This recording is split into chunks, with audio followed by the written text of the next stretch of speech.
Oman में आप अपना सक्सेसफुल बिजनेस कैसे शुरू कर सकते हैं। इस वीडियो को देखने के बाद मैं आपको 100% गारंटी तो नहीं दे सकता, क्योंकि रोजी का राज़िक सिर्फ रब है, उसी के हाथ में जो है वो तमाम इंसानों का रिस्क है।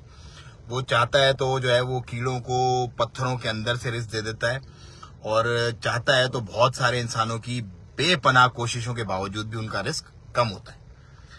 लेकिन इस वीडियो को देखने के बाद इंशाल्लाह आपके जो कॉन्सेप्ट है ना बिजनेस से रिलेटेड और ओमान में स्पेसिफिक बिजनेस से रिलेटेड वो क्लियर हो जाएंगे, क्योंकि इस वीडियो में मैं आपको बता दूंगा एंड टू एंड वो सारी बातें जो आपको ओमान में कामयाब बिजनेस करने के लिए चाहिए होती हैं, या किसी भी मुल्क में कामयाब बिजनेस करने के लिए चाहिए होती हैं। देखो भाई, ये जो भी मैं आपसे बात करूंगा, ये वक्त जो है इसकी मेरी एक मजदूरी है, क्योंकि मेरा यूट्यूब, ये फेसबुक मेरा मोनेटाइज नहीं है, लेकिन मेरा देखने वाला क्राउड पाकिस्तानी फेसबुक पे है, तो मैं बनाता हूं फेसबुक पे वीडियो और इसी वीडियो को फिर हम यूट्यूब पे लगा देते हैं बाद में। तो मजदूरी जो है मेरे इस वक्त की जो आप देख रहे हैं, वो आप मुझसे ये एक तहिया करें कि आपने इस वीडियो को ज्यादा से ज्यादा शेयर करना है, ताकि ज्यादा से ज्यादा लोग इस वीडियो से मुस्तफीद हो सके और मुझे मेरे टाइम का मुआवजा मिल जाए, कि मैं जिस इंटेंशन के साथ ये वीडियो बना रहा हूं कि बहुत सारे लोग इसको देखेंगे और बहुत सारे लोग जो है इससे मुस्तफीद होंगे। तो आपने इसमें मेरी हेल्प करनी है। वीडियो को हम करते हैं शुरू। देखो भाई, सल्तनत ऑफ ओमान जो है वो खलीज का एक मुल्क है, और ये बिल्कुल जो है अपना यूएई के बिल्कुल साथ वाक़या है। 4 घंटे की ड्राइव है, मतलब आप मस्कत से अगर शुरू करेंगे तो आप डाउनटाउन के अंदर खड़े होंगे बुर्ज खलीफा के पास 4 घंटे की ड्राइव पे। ये इतना करीब है। खलीज का दूसरा बड़ा मुल्क है सल्तनत ऑफ ओमान रकबे के लिहाज से, मतलब कुवैत, कतर, बहरीन, यूएई, इन सब से बड़ा है सल्तनत ऑफ ओमान। सऊदी अरब से थोड़ा सा छोटा है, तो रकबा बहुत बड़ा है, मतलब इतना बड़ा है कि अगर मस्कत से हम शुरू करते हैं ना, तो सलाला पहुंचते पहुंचते तकरीबन 10 से 11 घंटे की ड्राइव है। 1000 किलोमीटर है पूरा, इतना बड़ा है। अच्छा, अब ये तो हो गया ओमान का थोड़ा सा इंट्रोडक्शन। उसके अलावा लोग बहुत अच्छे हैं, उसके अलावा इकोनॉमी इसकी बड़ी स्ट्रांग है। एक ओमानी रियाल जो है वो $2.5 के बराबर है, और आपका जो पाकिस्तानी रुपया है वो तकरीबन आप कह लो, अगर एक्सचेंज रेट हम लगाते हैं ना इंटर बैंक का, तो 725-26 रुपए का बनता है। अगर वो आप भेजने वाला, बाहर पेमेंट भेजने वाला करते हो, वो तो बहुत ही रेट है, वो तो कोई 800 रुपए के करीब बन जाता है, और बहुत करीब है पाकिस्तान के। सबसे करीब जो खलीजी मुल्क है पाकिस्तान के वो यही है, मतलब कराची की फ्लाइट 1 घंटा 15 मिनट की है टोटल। 1 घंटा 15 मिनट में आप जो है वो कराची में लैंड कर जाते हो। ये सारी मैंने आपको खुसूसियात बताई हैं सल्तनत ऑफ ओमान की। लोग अच्छे हैं, करीब है, इकोनॉमी स्ट्रांग है। अब सबसे बड़ी जो इसकी जो एक इन्होंने टॉप ऑफ द केक रखी ना चेरी, वो ये है कि सल्तनत ऑफ ओमान खलीज का वो वाहिद मुल्क है। खलीज का वो वाहिद मुल्क है, मतलब दुबई में भी 100% ओनरशिप नहीं होती, उसमें भी आपको वकील खिदमात रखना पड़ता है। अगर आप 100% वाला लाइसेंस लेते हो तो वो बहुत एक्सपेंसिव है, क्योंकि हमने अपना 100% ओन वाला विदाउट वकील खिदमात वाला लाइसेंस बनाया, तो हमें पता है वो कितना महंगा लाइसेंस है। वो सल्तनत ऑफ ओमान के अंदर आपका जो बिना ओमानी स्पॉन्सर की लाइसेंस बन जाता है, वो इंतहाई सस्ता, मुनासिब और बेहतरीन है। तो इस वक्त ओमान जो है बिजनेस के हवाले से एक सबसे बेहतरीन ऑप्शन है आप लोगों के लिए, स्पेशली जो पाकिस्तानी, हिंदुस्तानी और बांग्लादेशियों का तो फिलहाल वीजा इन्होंने बैन कर दिया। पाकिस्तानियों का कब करेंगे वी डोंट नो, क्योंकि पाकिस्तानियों के विजिट वीजाज इन्होंने ऑलरेडी बैन कर दिए, विजिट वीजाज ओनली। लेकिन ये जो बिजनेस वाला वीजा है, ये ऑप्शन अभी खुला है, इसको आप अवेल कर सकते हैं। अब हम आते हैं अपने टॉपिक पे कि किस तरह से आप अपना 100% बिजनेस जो है वो बिल्ड कर सकते हैं और उसको सक्सेसफुल बना सकते हैं। मैं आपको शुरू से शुरू करता हूं। लेट से भी देखने वाले बहुत सारे पाकिस्तान में बैठे होंगे। जो पाकिस्तान में बैठे हो कमेंट में जरूर बताएंगे, यार हम पाकिस्तान में बैठे हो, अभी हम आना चाहते हैं ओमान। आप बैठे हो इस वक्त पाकिस्तान में और आपको आना है, आप बिजनेस माइंड हो, आपने वर्किंग की है, बहुत सारे अरसे से मेरी वीडियोस देख रहे हो, लेकिन आपका बन नहीं पा रहा कि यार हम कैसे क्या करें। तो मैं आपको स्टेप बाय स्टेप सारी चीजें बताऊंगा। स्टेप नंबर 1 ये है कि कैपिटल अमाउंट होना जरूरी। देखो, पैसे के बिना बिजनेस नहीं होता। जॉब में और बिजनेस में ये फर्क है कि बिजनेस में आप पैसा लगाते हो और पैसे से पैसा कमाते हो। जॉब में ये होता है कि आप किसी के बने हुए बिजनेस पे जाके उनके लिए मजदूरी करते हो, उसके बदले में वो आपको मुआवजा पे करते हो और आप अपने बिल वगैरह पे करके खलास आखिरी दिनों में कलाश होके बैठे होते हो। तो सबसे पहली जो चीज है वो आपके पास एक माइंड सेट और एक पैसा, कैपिटल अमाउंट एक होना चाहिए आपके पास। कितना होना चाहिए वो डिपेंड करता है, कोई लिमिट नहीं है। मतलब अगर आप यहाँ पर छोटे से छोटा कारोबार करना चाहो, जैसे मेरे क्लाइंट ने भी ग्रोसरी की शॉप खोली, उसकी वीडियो मैंने लगाई थी।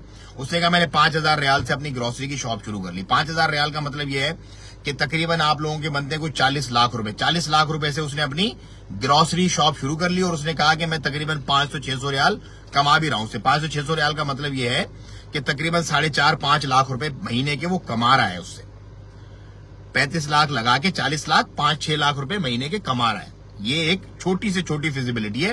कैफेज भी इसी तरह है, उसके बाद जो छोटे बिजनेसेस हैं वो भी इसी तरह होते हैं, जैसे मोबाइल रिपेयरिंग और ये सारी चीजें। अच्छा, नंबर 1 आपने क्या करना है, हमारा एक नंबर है जिसपे हमने राब्ता के लिए आपको बताया हुआ है, उस नंबर पे आपने राब्ता करना है। मैं बता भी देता हूं, +968 796 6783। वहां पे हमारे असिस्टेंट होंगे, हमारा जो स्टाफ है वो आपसे राब्ता करेगा, मैडम शगुफ्ता होंगी या दूसरा स्टाफ होगा, उससे आपने राब्ता करना। उसको आपने बोलना भाई इस तरह से हम इंटरेस्टेड हैं ओमान में बिजनेस करने के लिए, क्योंकि बिजनेस से पहले आपकी कंपनी फॉर्मेशन और आपका बिजनेस वीजा होना है। पहले आपकी कंपनी फॉर्मेशन होगी, फिर आपका बिजनेस वीजा होगा, फिर उस बिजनेस वीजा पे आप ओमान आओगे। ओमान आने के बाद फिर आपकी जो कमर्शियल रजिस्ट्रेशन, जो कंपनी के पेपर होंगे, उन पेपर्स की बिहाफ पे आप अपना बिजनेस स्टार्ट कर सकते हो। ठीक है, नंबर 1 आपका प्रोसेस है ओमान आना, बिजनेस वीजा पर ओमान आना, अपनी कंपनी के पेपर्स बनवा के सारी कंप्लीट करके प्रोसीजर ओमान पहुंचना। ओमान आप पहुंचोगे, आपका 5 दिन के अंदर अंदर ओमान का आईडी बनेगा। आईडी बनने के बाद आप एलिजिबल हो कहीं पर भी दुकान, मकान, फ्लैट, अपने शोरूम्स, रेंटे कार, कोई भी चीज, फैक्ट्री, दुनिया जहान का जो भी आपने बिजनेस करना है वो करने के आप एलिजिबल हो जाते हो अपनी ओमान की आईडी बनने के बाद, ओमान आने के बाद। उससे पहले आप कुछ नहीं कर सकते। उससे पहले आप कहीं भी पूरी दुनिया में बैठे हो, यूजलेस, कुछ नहीं कर सकते आप।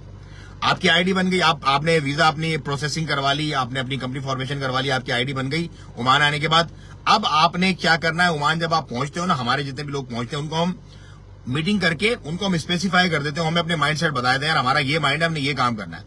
तो पहली जो हमारी उनसे मीटिंग होती है उसमें हम उनको बता देते हैं कि भाईजान क्या काम करना है, उन्होंने हमें बताना है। फिर उसके साथ हम उनको ये बताते हैं कि भाई आपने ये इलाके हैं आपके, जिन इलाकों में आपका काम चलेगा। लेट से हमसे कोई पूछता है भाईजान हमने जो है वो एक मिसाल है कि इंडस्ट्री से रिलेटेड कोई चीजें लगानी, क्योंकि मैं थोड़ा बड़े क्लाइंट्स को डील करता हूं तो मैं अपने रिलेटेड आपको बताता हूं। हम उसको सजेस्ट करते हैं, अच्छा भाई इंडस्ट्री से रिलेटेड चीज लगानी है, फ्री जोन में अगर लगानी है तो सुहार बेस्ट प्लेस है आपके लिए, सलाला भी बेस्ट प्लेस है, सलाला भी पोर्ट है, लेकिन सुहार जो है वो कंपैरेटिवली बेहतर है, तो आप सुहार की तरफ जाओ। और बोलते हैं नहीं छोटी इंडस्ट्री लगानी तो बरका की तरफ लगाओ, उससे भी छोटी इंडस्ट्री अगर लगानी तो गला की तरफ लगाओ।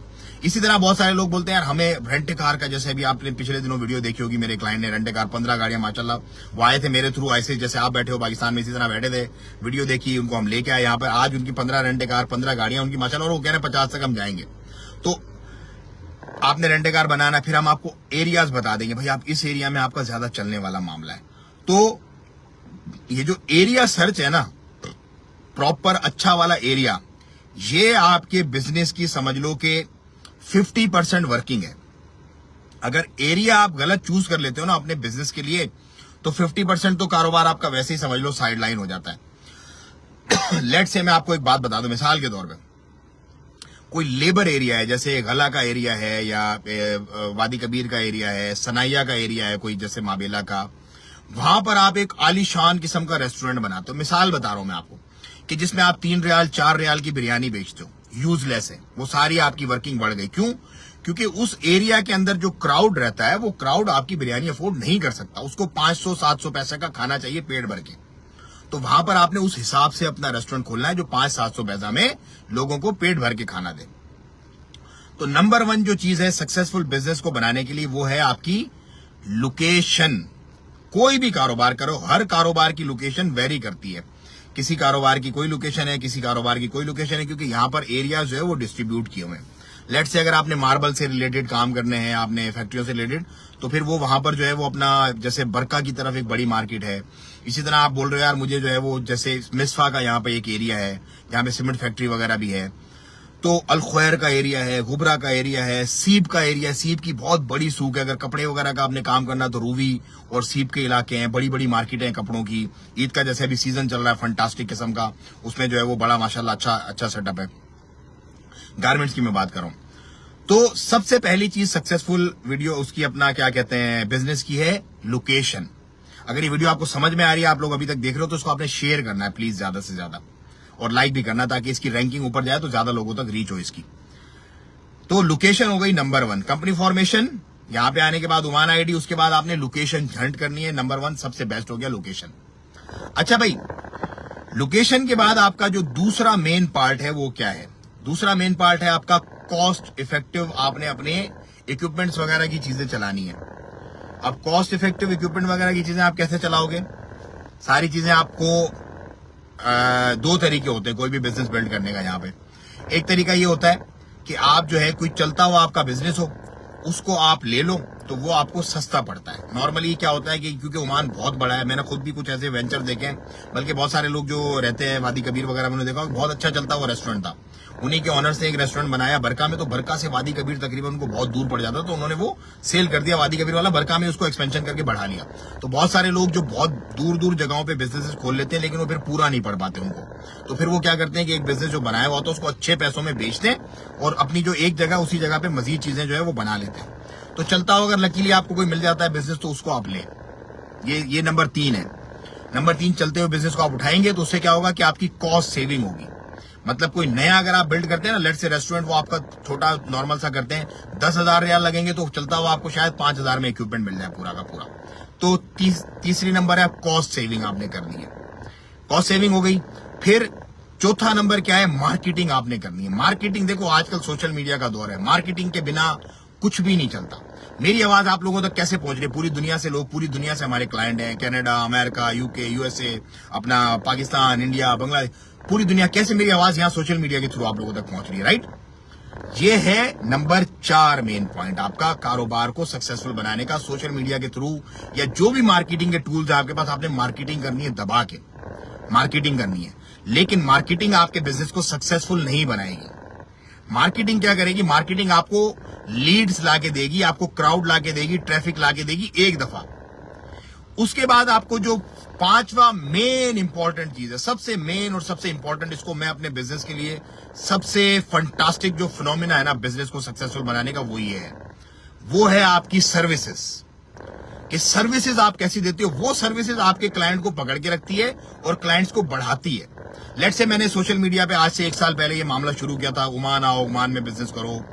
अगर मैं सर्विसेज नहीं देता अच्छी तो मैं गुम हो चुका होता आज। लोग मुझे जानते भी नहीं, अगर जानते भी तो बुरे लफ्जों में जानते, यार एक बंदा आया था वो फ्रॉड किया या भाग गया या गुम हो गया। 1 साल पूरा लोगों को यहाँ पे लाए, बिठाया, समझाया, बिजनेस ओपन करवाए, बिजनेसेस की वीडियो आपको दिखाई, और अब वो लोग अल्हम्दुलिल्लाह अच्छा कमा रहे हैं और अपने स्टाफ को, अपने लोगों को साथ और लेके आ रहे हैं। ये होती है सर्विसेज की क्वालिटी। ये क्वालिटी आपने सर्विसेज की देनी है कि लोग आप पे ट्रस्ट करें। देखो धंधे में अगर ट्रस्ट नहीं है ना तो आप कामयाब बिजनेसमैन नहीं हो। अपना बिजनेस ऐसा करो ट्रस्ट वर्दी, सर्विसेज ऐसी हो फंटास्टिक जो लोग आपकी तारीफ करें 4 लोगों में। तो मेन इंपॉर्टेंट जो 5वां रूल है ना बिजनेस का, वो है आपकी क्वालिटी सर्विसेज। इन 5 चीजों पर अगर आप कमांड एंड कंट्रोल रख लेते हो, पहली तो 2 आप निकाल दो ना, सर्विस अपना जो कंपनी फॉर्मेशन और वीजा वाली, 3 मेन इंपॉर्टेंट मैंने चीजें आपको बताई है। बेस्ट लोकेशन, अच्छी मार्केटिंग और बेस्ट सर्विसेज। ये तीनों चीजें अगर आपके पास है ना, फिर आपको कोई भी कामयाब कारोबार करने से नहीं रोक सकता। अल्लाह ताला ने जो रिस्क लिखा होगा आपको ऑफ कोर्स वही आपको मिलेगा, लेकिन जो प्रॉन्स एंड कॉन्स होते हैं ना, जो एक शकूक और शुभात होते हैं दिमाग के अंदर कि यार पता नहीं चलेगा नहीं चलेगा, उससे आप आरी हो जाओगे, उससे आप बिल्कुल बेपरवाह हो जाओगे और अल्लाह पाक के हुक्म से आपका मामला बहुत अच्छा चलेगा। बाकी देखो मैंने शुरू में ही वीडियो में कहा था, रोजी का राज़िक रब है। मैं कोई गारंटियर नहीं हूं किसी का रोजी का, और कोई भी इंसान रोजी का गारंटी, इज्जत और जिल्लत अल्लाह के हाथ में, वह तो इज्जु मंतशा वह तो जिल्लु मंतशा, और रोजी और मौत और जिंदगी अल्लाह पाक के हाथ में। वैसे तो हर चीज अल्लाह के हाथ में, लेकिन कुछ चीजों का अल्लाह ताला ने इख्तियार दिया है लोगों को, कुछ चीजों का इख्तियार अपने पास ही रखा हुआ। तो ये उन चीजों में से है, रोजी जो है उन चीजों में से। अगर ये रोजी इंसान के हाथ में होती तो अल्लाह ताला, अल्लाह माफ करे, इंसान अकेला ही जो है वो अपने कारून और पता नहीं शद्दाद हम्मान क्या है वो अपनी खजाने भर लेते, लोगों तक एक निवाला भी ना पहुंचने देते। तो मेरे भाइयों दोस्तों, ये जो मैंने आपको बातें बताई हैं, उम्मीद है आपको समझ भी आई होंगी और आपको इनसे इंशाल्लाह अल्लाह ने चाहा तो फायदा भी होगा। रिसर्च करो अपनी, आराम से सोच समझ के, कोई जल्दबाजी में फैसला मत करो, सुकून से इत्मीनान से आप अपने फैसले करो। लेकिन जब फैसला कर लो तो फिर ज्यादा सोचो मत, क्योंकि ज्यादा सोचने से फैसले कमजोर हो जाते हैं। मैं जिस चीज का इरादा करता हूँ ना, उस पे जो है ना बस बिस्मिल्लाह करके फिर काम शुरू कर देता हूँ, और अल्लाह पाक के हुक्म से उस पर फिर सक्सेस मिलती है, अल्लाह ताला के हुक्म से। कभी कभी ऐसी चीजें होती है जो ऑफ कोर्स फ्लॉप भी हो जाती हैं, लेकिन ज्यादातर जो है वो ज्यादा रिस्क लेने से अल्हम्दुलिल्लाह सक्सेस मिलती है और ज्यादा मनी आता है। तो मुझे दें इजाजत, अपना और अपनों का आप रखें बहुत सारा ख्याल। वीडियो अच्छी लगी तो शेयर आपने जरूर करना है। मैंने आपको क्या कहा, ये मेरी मजदूरी है, क्योंकि मोनेटाइज नहीं। अगर यूट्यूब पे मैं लाइव करता हूँ मुझे बहुत पैसे मिल सकते हैं उससे, लेकिन मैं फेसबुक पे करता हूँ क्योंकि मेरा मेन क्राउड देखने वाला फेसबुक है। मेरा मकसद अपनी आवाज आप लोगों तक पहुंचाना है। पैसा हम अल्हम्दुलिल्लाह वैसे ही बहुत कमा रहे हैं, अल्लाह का लाख लाख शुक्र करम एहसान है। मल्टी बिजनेस है हमारे। एक और बड़ी इंपॉर्टेंट वीडियो इंशाल्लाह इंपोर्ट एक्सपोर्ट के हवाले से मैं अपलोड करूंगा मेरे यूट्यूब चैनल बिलाल मोइन पे। वो जाके आपने देखनी और वो भी लोगों से ज्यादा शेयर करनी और लाइक करना है। दुआओं की दरखास्त, अपना और अपने का बहुत ख्याल रखिएगा। अस्सलाम वालेकुम व रहमतुल्लाहि व तआला व बरकातहू।